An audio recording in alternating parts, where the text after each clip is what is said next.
semen is of an extraordinary level of potency. You are using it to spill it on the JNU bed sheets, okay? If that's how you're using it, well, that's your compulsion. We have a biology, we cannot put it under the carpet, it's there. Body has its needs, as there is physical hunger, so there is sexuality, but to what extent is your choice. So in the yogic culture, this is called as virya. It is one of the most potent things. Obviously, it has a potency if you know how to explore.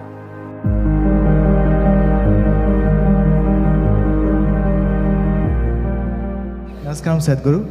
I want to know that when a student steps into college, all of a sudden he or she gets access to a huge amount of pornographic material which so far was off limits for him or her. And in the process, he or she enjoys that, and as we said, he or she experiences heaven on earth. But, and we even have nicknames for those people who overdo it. They masturbate. We overdo it sometimes. So how do we know how much of that is good or bad? And so can we have the truth about masturbation? Oh, looks like a popular question, eh?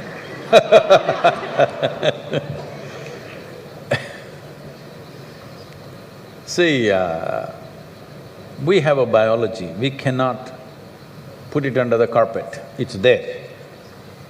It's best we address it for what it is. But right now the problem in the world is, because certain religious institutions in the world took this attitude that the very biology of the human being is wrong, because of this, culture started hiding it under the carpet. Well, in this culture we never had it, but after the British came and left, we became more prudish than the British. But before that, if you look at our temples, all the outside temple art is all pornographic, if that's what you want to call it. But we don't call it pornographic, we are only talking about the various dimensions of human biology. Because we don't see it as wrong, but we see it as the periphery of life. If you stay there only, you will stay on the physical dimension forever, you will not explore anything else. So in the temple, always it's the periphery. You are supposed to look at that and understand it's the periphery of life and try to make an attempt to go deeper, but at the same time not to be in denial of it. Not to glorify it or not to be in denial of it is the most important thing. But in your college, watching these things on the whatever, your internet or whatever, people tell me that… somebody told me, I don't know if these percentages are correct. When I was asking, what is the content? I was trying to understand the internet and its content, what is the real content on the internet? They're telling me, you should know, they're telling me 70% of the content on the internet is pornography. Is it so? Is it so? You must be the expert.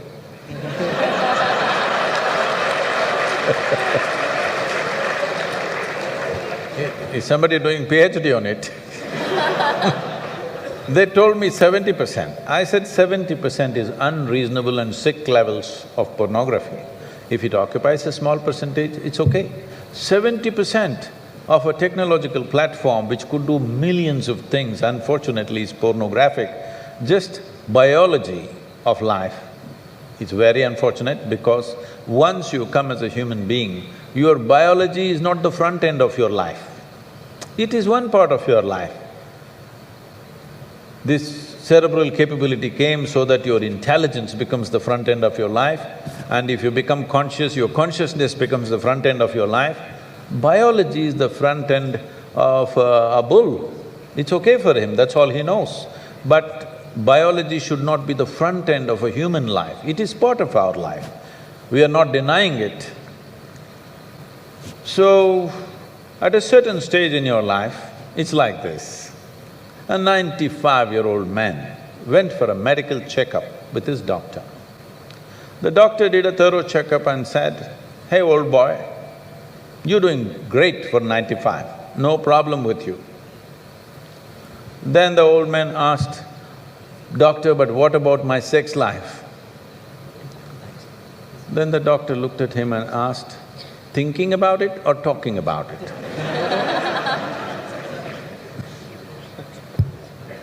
So at different stages of life, there are some times you only think about it and talk about it, there are some times you indulge in it. These are passing phases of life.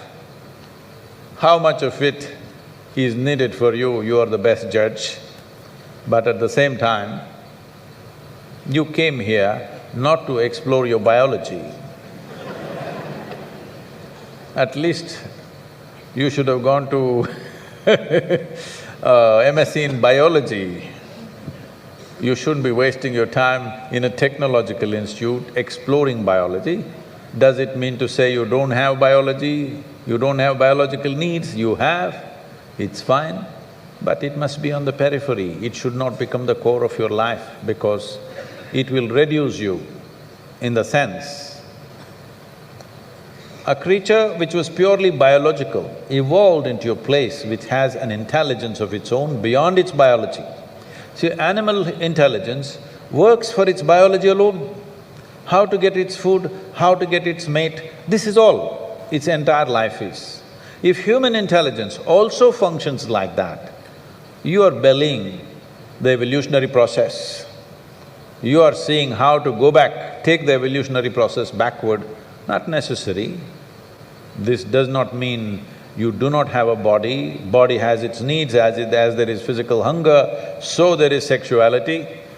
You have to address it in some way, but to what extent is your choice, but definitely it should not be the front end of your life because you're rolling back evolutionary scheme of putting your intelligence and consciousness in the front. Instead of that, you're putting your biology in the front.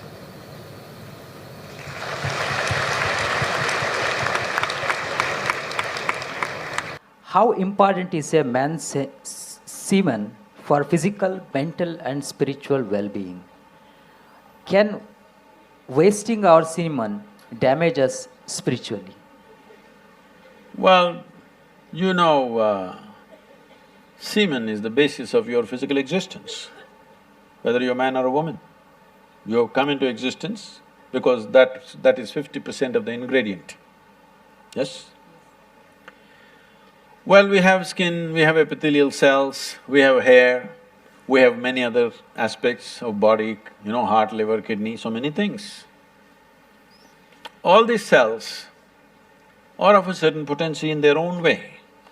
But semen is of an extraordinary level of potency, it can create a whole new life. Well, today you can take an epithelial cell and do a lot of things in a laboratory and maybe we can clone you, all right? So the potential is here also, but it is not in the same dynamics as it is in a cell which you're referring to as semen. So in the yogic culture, this is called as virya. Virya also refers to what you call as vajra, which means stability, or diamond, which is the hardest thing. So in the human body, virya is considered to be like vajra. That means it is one of the most potent things if you know how to use it.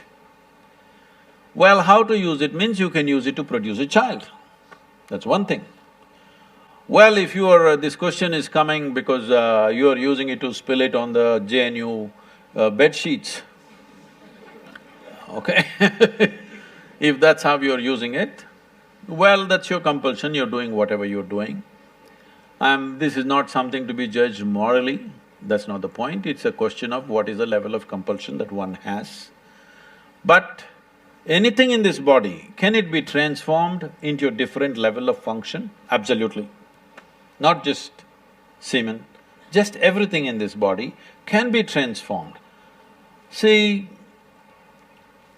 suppose I give you all soup-making ingredients, same soup-making ingredients to every one of you.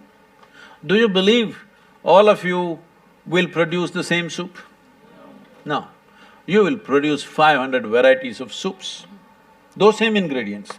That's all that's happened with us right now. All of us are fundamentally same ingredients, but see how different each one of us are.